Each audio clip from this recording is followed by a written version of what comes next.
Hello everyone, hello beautiful beings of love. This is Lena Belle. Today we are going to talk about race, which is the topic on everyone's minds. It's the topic we must speak on now. So we're going to go deep today. First, I want to begin with an invocation. So feel free to just feel this and experience this and do this with me. I want to begin with a land acknowledgement. Currently, I am on Luceño land, north of Kumeyaay land. These are the original peoples of San Diego area. They have been here for thousands and thousands of years. They're still here, so I want to take a moment to honor them, to give acknowledgement to the original caretakers of this land. I also want to acknowledge all of the native peoples of North America and South America and Australia and wherever you are, taking a moment to acknowledge the ancestors of that land, to give honoring and respect. If you don't know what land you're on, look it up. There may be reservations in your area, there may be cultural centers. A lot of times the tribes will put out videos on YouTube where you can learn more about the history and fill yourself in on the history of the natives in that area, so I suggest you do that. I also want to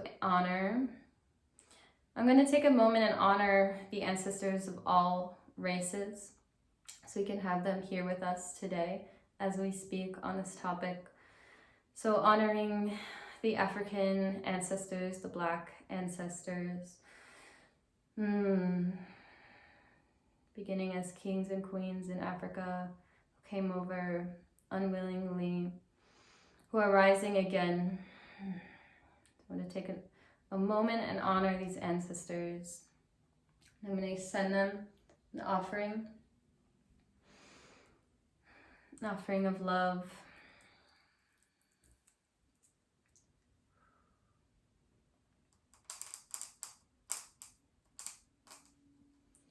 I'm going to take a moment and honor the European ancestors, what we call white. Honor these ancestors. I'm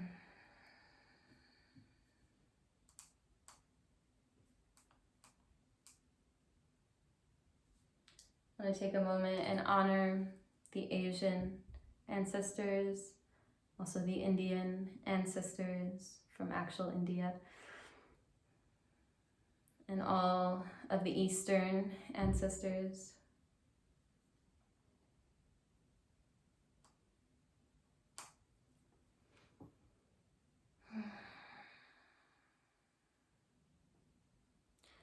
I want to take a moment and honor also our star lineages, our star races. Honor the Palladians. Honor our Palladian DNA.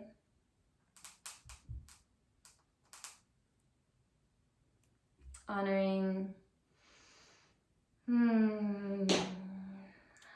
the Syrian ancestors, Syrian star lineage. Honoring the reptilian beings. Thank you for your lessons and teachings. Honoring the Anunnaki.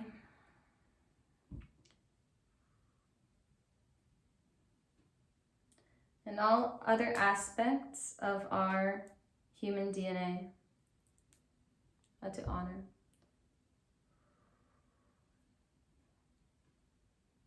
Okay.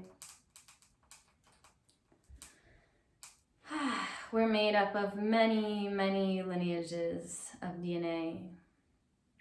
And this is a moment when we're activating our ancestral DNA, we're activating our star codes.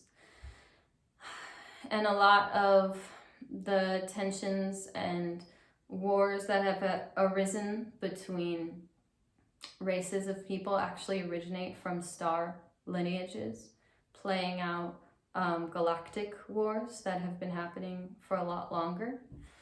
So this is a beautiful opportunity for us here on Earth now to actually heal much more than we might even know that we're healing. So I'm just speaking from the heart today. I'm just speaking whatever comes out. I didn't really write down what I'm going to say, but I do have a lot to talk about on this topic. I didn't start yesterday with this. For those of you who know me, I have been speaking out about Black Lives Matter since the movement first came out, although I still have so much more to learn, and I like to keep beginner's mind as an ally. I still have so much to learn and so many ignorant spots. So I just want to honor you also where you are at with this in your journey.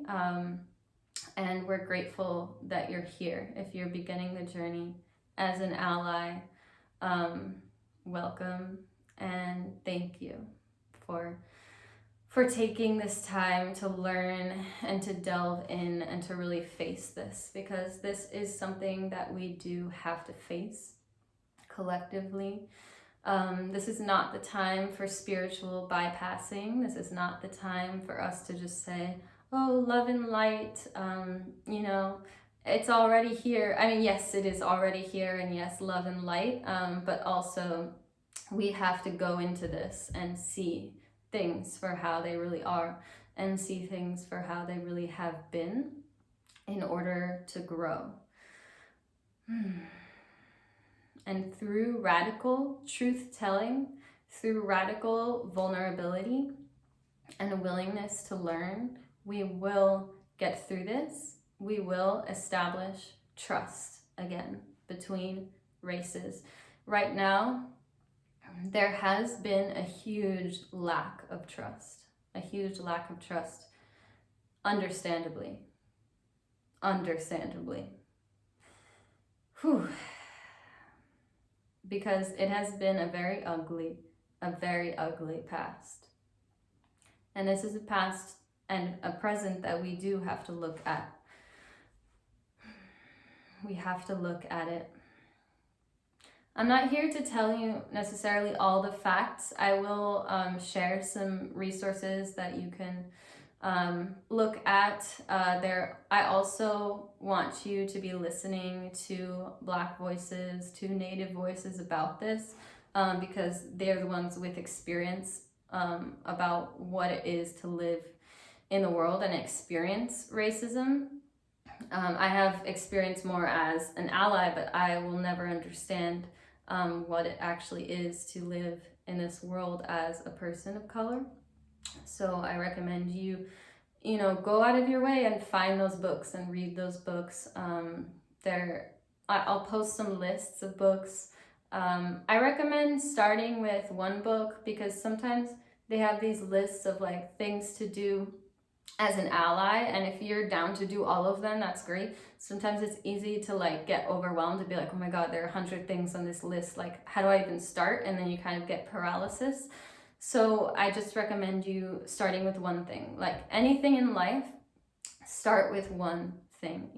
Get one book, send one email. That you can send an email. I'm going to include a link in my bio of just like an easy email to send for Breonna Taylor, for getting justice in that case. And I really recommend you doing that. I think it's like one click, and it has the email already, and you just send it. So we need to have justice for Breonna Taylor. There's a lot of things we need to do. There's just a lot. We need to demilitarize police. A lot of people are saying defund the police, which might sound kind of radical, but it's actually not, because there are solutions. There is a plan to have the same types of services, but through a more community-oriented lens, actually serving the community rather than just policing the community. Imagine if war on homelessness meant feeding people and offering them a place to stay. Like, instead of a cop going up to a homeless person and being like, you can't be here, being like, oh, do you have a place to stay? Here, we actually have homes for you here, and here's a ticket for a meal, and here's some water. This is a compassion-oriented system. Whew. So, Black lives matter, Black spirits matter, Black dreams matter, Black emotions matter. We need to be here for this conversation and listen to our Black brothers and sisters, listen to what they have been saying, and read the articles that are already there, read the books. We need to be here for it, and we need to continue to do the actions to correct this system that's deeply sick. The system has been sick for a very long time, and the way that you heal something is not by ignoring it. The way that you heal a wound is not by, I don't know, covering it up with perfume and forgetting about it. That's not how it goes away. It's not going to just go away on its own. It's not going to go away on its own. It's going to heal when we show up and do the actions. When we show up and listen. And as we do this for years and teach our children, fill in our children on the real history. Fill in our children on the Black History Month every month. Every month needs to be Black History Month. Every month needs to be Native History Month. And I want to spend some time talking about Natives because I am so here for Black Lives Matter. I'm so here for this moment, and I'm so glad that this moment is happening for Black people. And I also want this moment to be happening for Native people, because Natives are actually killed more by police at a higher rate. Women and children are going murdered and missing from Native territories every day at an alarmingly high rate. It's happening next to these oil pipelines, where there are these man camps,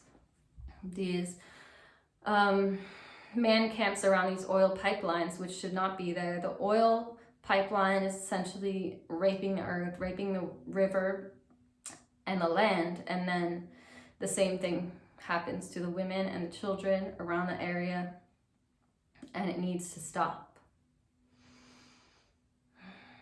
It needs to stop.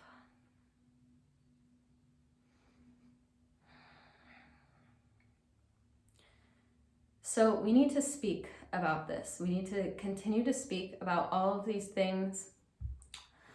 I do want to say, I want to drop some facts about the history of what has happened with Natives and colonialists, because I feel that this is underspoken about, woefully erased from history. It's like so erased that people don't even know anything about it. Like, it would, okay, let me just start. Okay, I'm in California. In California, during the gold rush, there was a bounty on the heads of Native Americans. And you would get a month's worth of wages for turning in the head or the scalp of a Native person. And the government, the California government, would pay you this money for turning in the head of a Native.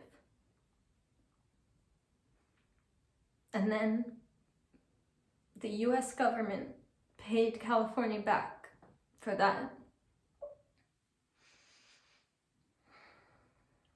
And there were state-sponsored militias to go out and exterminate Native Americans in California. This was during the gold rush.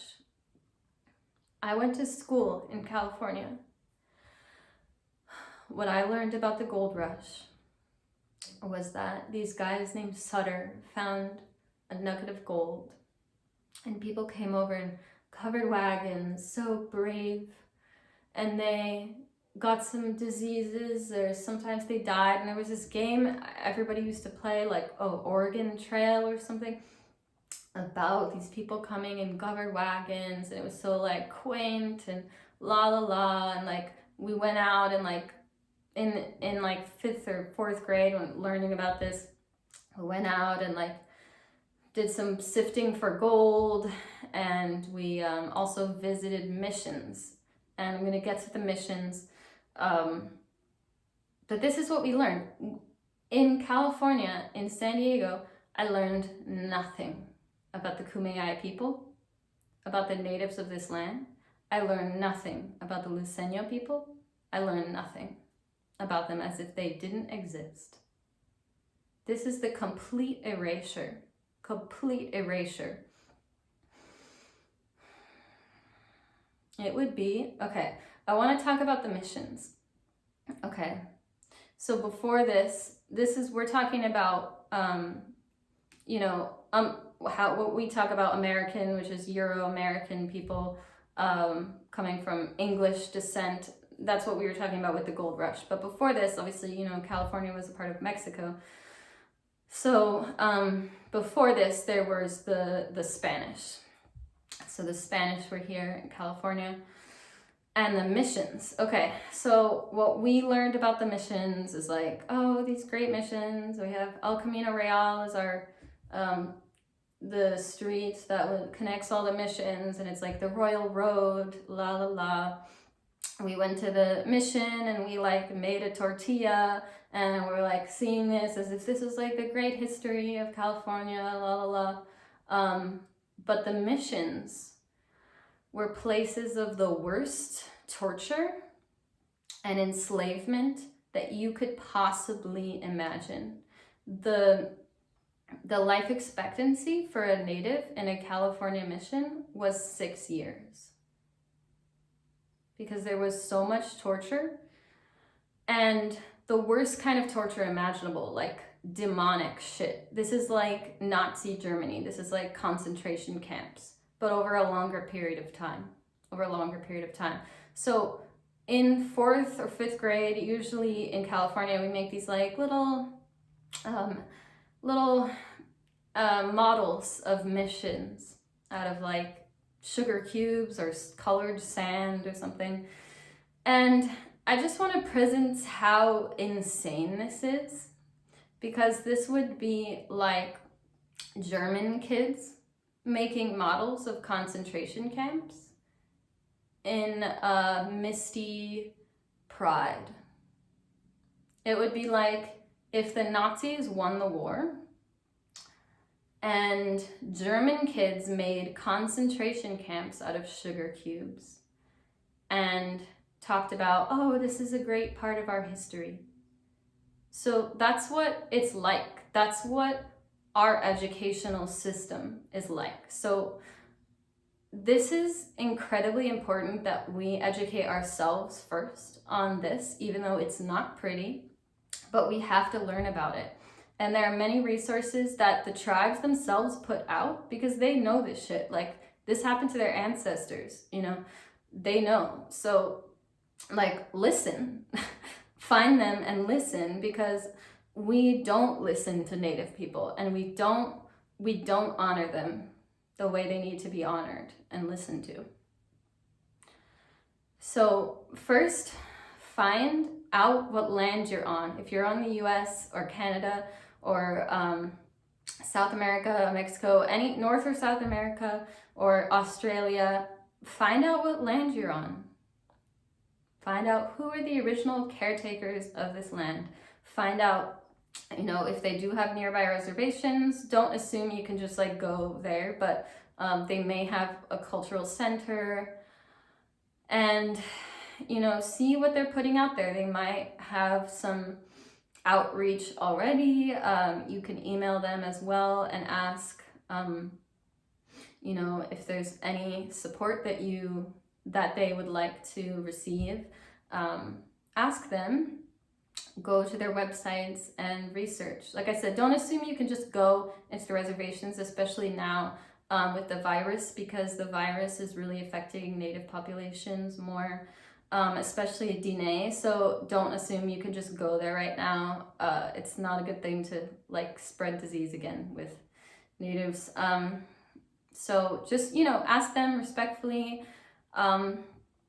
Reach out with full respect and see what's already out there. Educate yourself, see what materials they've already put out, and fill yourself in and teach your kids. And if you're an educator, please, please, please start teaching your students about this. This is how it's going to change.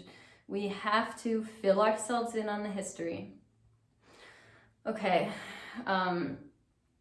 Yeah, so I really wanted to say that. So yeah,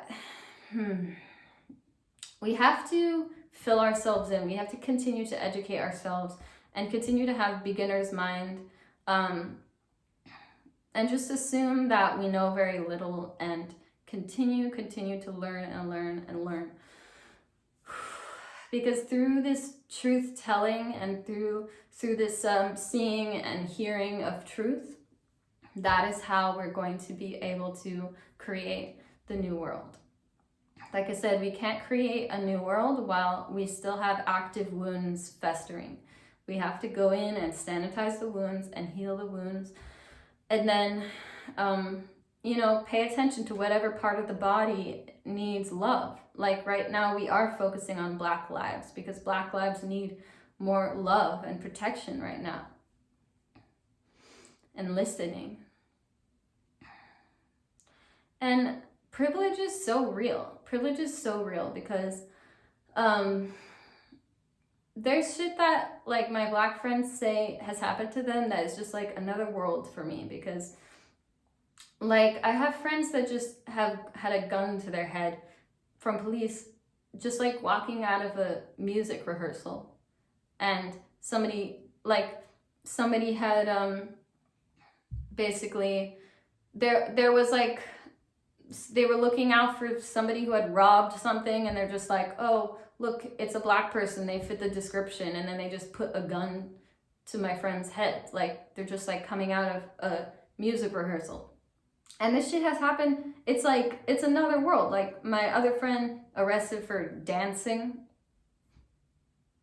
in New York, dancing on the subway. Another friend arrested for selling jewelry. This is like light work. This is like literally a Black person just like existing and spreading love through art and just like having this happen. So it's super real. I've never had a gun to my head. My experience has been, police would be somebody like I could call on. I've never called the police. I've never called the police on a Black person. I want to say that, but please don't do that. Don't call the police on Black people who are just like hanging out. Don't do it. Anyways, but to me, as a white woman, the police are potentially a place of protection. That's not a reality for people of color. That's just not a reality. Sometimes I would be afraid of getting a ticket or something, but I'm not afraid that I'm literally gonna be arrested for literally no reason and die like Sandra Bland. That's not something I have to worry about. But then as soon as we stand up for Black lives, then we put ourselves in more danger, like at these protests now, which is needed. It's needed. but we still have much less danger, because it's been happening that, like, in the protests, the black leaders will be like, white shield, and then the white people will go on the edges, and then all of a sudden police are less violent.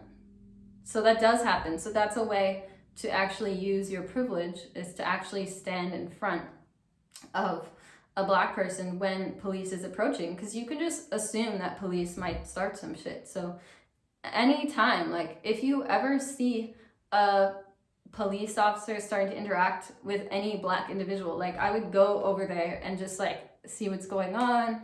And you know, if there's, you know, too much aggression, you can like put yourself in between too. And you can also then start to film. So I'm really grateful that the iPhones and the filming has come out, because this has been happening. Like, this is not new. Shout out to Kiyoshi's song. I think it's called This Ain't Nothing New. So you can go check that out. He's a really great rapper. Yeah, it's nothing new. It really is nothing new at all. And it's not getting worse, but it's getting filmed. So white America is now having to see it and reckon with it. Slavery didn't end. It turned into mass incarceration. I'm going to order the book, The New Jim Crow, because I guess it talks about that and goes really deep, and I've heard it's been recommended a lot, so I want to get that and read it. Yeah, it's all about how there's like a loophole in the 13th Amendment that slavery was outlawed unless the person has committed a crime. So then cue mass incarceration, and I believe the statistics is 1 in 3 black men is going to be incarcerated versus 1 in like 17 white men. So it's real, and it needs to stop. And there's a lot that we can do to pressure our lawmakers. Just keep calling your lawmakers, call and email, and like, just get out of private prisons. No more private prisons, demilitarize police.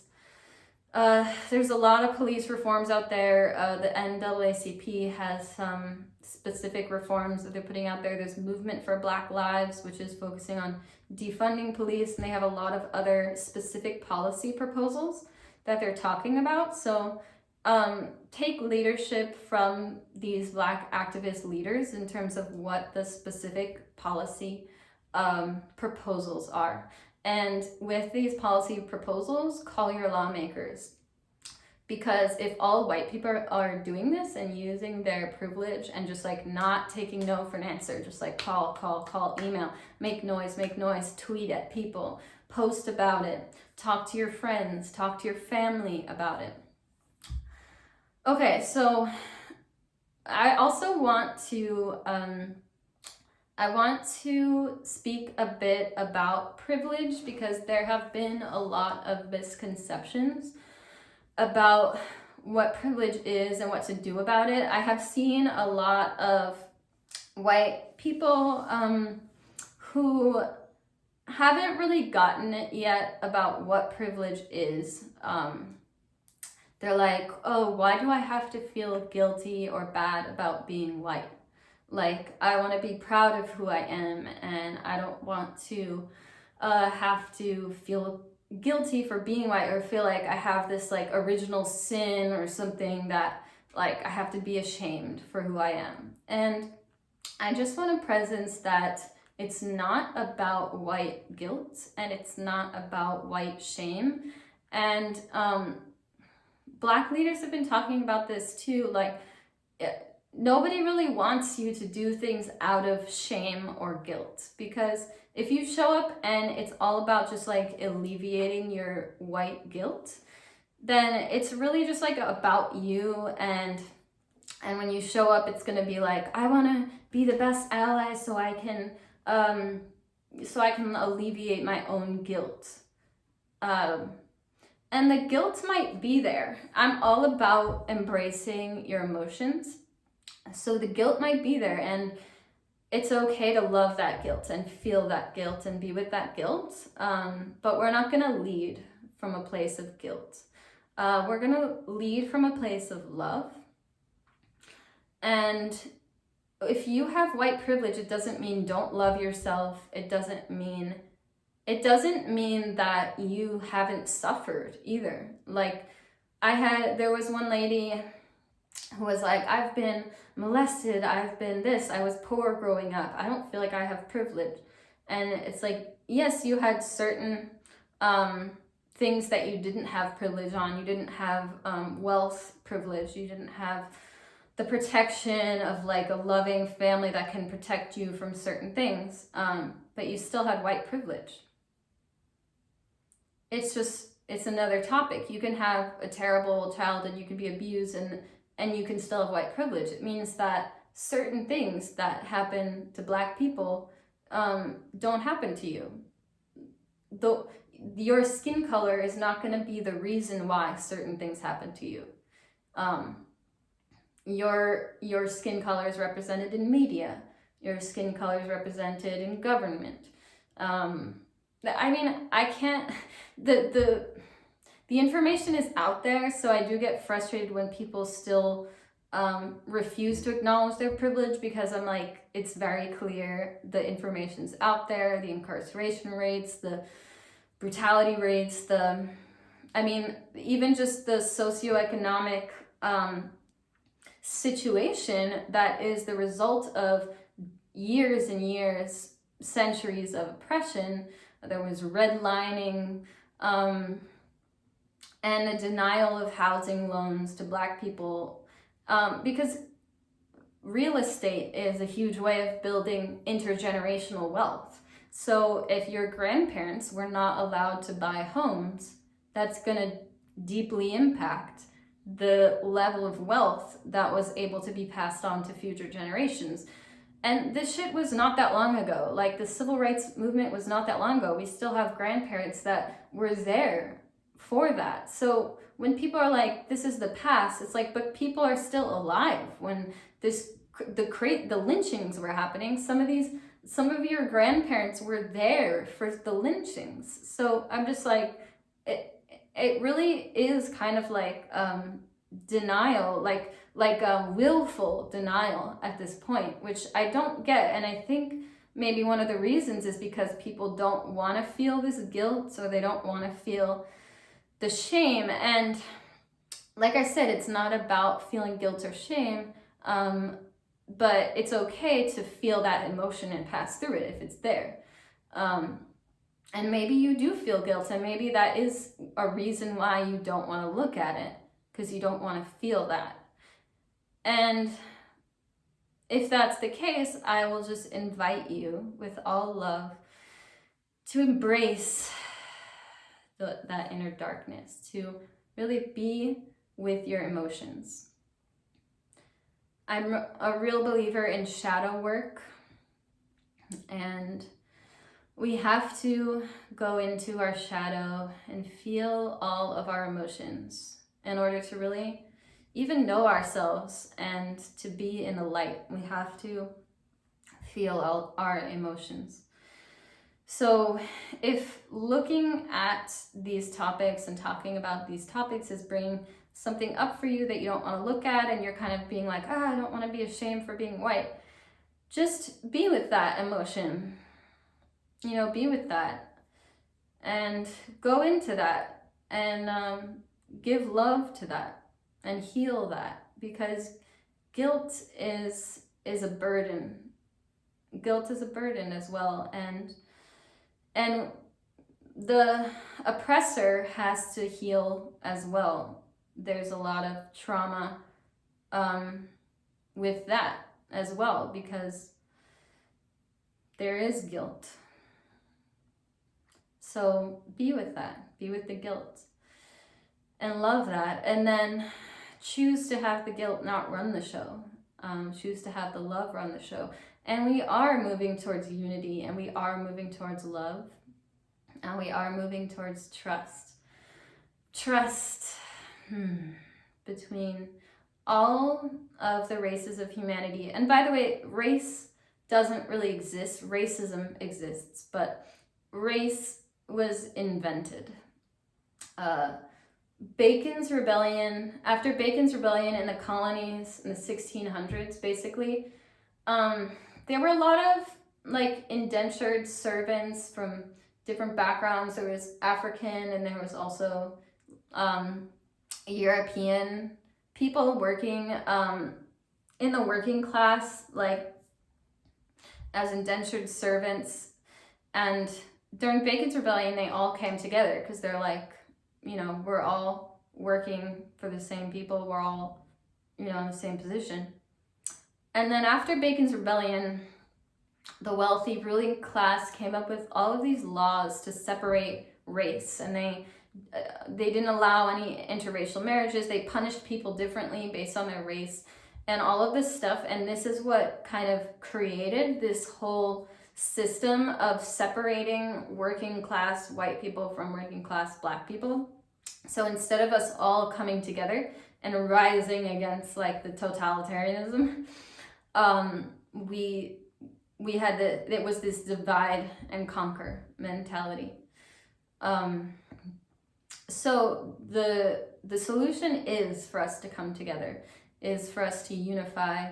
And in order to unify, we have to be vulnerable and speak our feelings and our truths, and to be really real with ourselves, and to really listen, and to acknowledge what is going on, acknowledge the systemic racism, and don't police black reactions. This is another thing. As an ally, some people are just not going to like you. Some black people and people of color are not necessarily going to be okay with you. A lot of them will be really happy, grateful if you're really showing up as a really good ally, but you can't really do it for approval, like, oh, everyone's going to love me. You have to show up anyways. Not everyone's going to like you, and we have to allow space for people to feel what they're feeling, because it is so real, the anger and the grief. Can you imagine? And the ancestral healing is something that's still happening. Like, the ancestral wounds are still here. Like, the wounds from slavery, the wounds from Jim Crow, that doesn't just go away until it's healed. So we do carry ancestral wounds. So when you have like the anger of Black women, it's very needed, and we have to be here for it, and like not be like, oh, you can't feel what you're feeling. You have to be polite for me. Tone policing is not cool, because people have to be able to express their emotions, because boundaries have to be made. Our anger is sacred, and anger is going to create the boundaries that need to be made. It's going to fuel. Anger is fuel. The fire, the fuel of the new. We have to have the anger. Without the anger, we can't get from here to there. The anger is the fuel that's going to, I refuse to have it be this way anymore. Like, fuck this, you know? That's that anger. Like, we have to get up. We have to get up now. We have to do something about this right now. So the anger is needed. So don't tone police people. Don't tone police. Like, we can't go from this to that. We can't go from, you know, this oppression and all this terrible shit happening just to like love and light. That's called bypassing, when you try to get from here to there without going and doing the stuff that needs to be done in the middle. So the stuff in the middle is like anger and listening and learning and action. So we have to do that. So I think I've said most of what I needed to say, and I just want to say I love you, thank you, I'm sorry, please forgive me if I have said anything that has offended anyone or, rubbed you the wrong way. This is a very, very deep and sensitive topic. But I decided to use my voice on this. There is one more thing I wanted to say. So a lot of white people I've been talking to are very afraid of talking about this. And they're not necessarily afraid because they're afraid of what racists will think. They're actually afraid because they're afraid of what Black people will think. They're afraid that they're going to say something wrong and that someone's going to like call them out on their privilege or be like, oh, that was bad. Like, don't say this, don't say that. And I just want to invite you to be okay with that, because as an ally, we are going to get called out and we are going to be prodded about our privilege and just any ignorant points that we still have, which we will always have. We will always have points of ignorance, and we do have to be open to correction on that. We have to be open to like when a person of color comes in and says, I didn't like that you said this. I didn't like how you said this. It's going to be challenging, but we have to not be defensive. I'm a very defensive person, like naturally. As soon as somebody like says I did something wrong, I'm like, no. But it's something for me, if somebody does call me out for something, it's like for me to sit with that and hear what they're saying before reacting with defensiveness, and take it as an opportunity for growth, and thank them for even taking the time to bother to tell me about that, because that's actually a service to me. And they're actually doing labor. They're doing labor which they don't have to do to actually offer me that insight. So gratitude for that. So thank you so much for tuning in. I love you so much. I'm sending you love. I'm sending you love and healing for all your ancestors, for you. And we are going to make it through this. This is divine timing. I'm so grateful that this is coming to the surface for us to grapple with and heal. I love you so much. I love you. Thank you.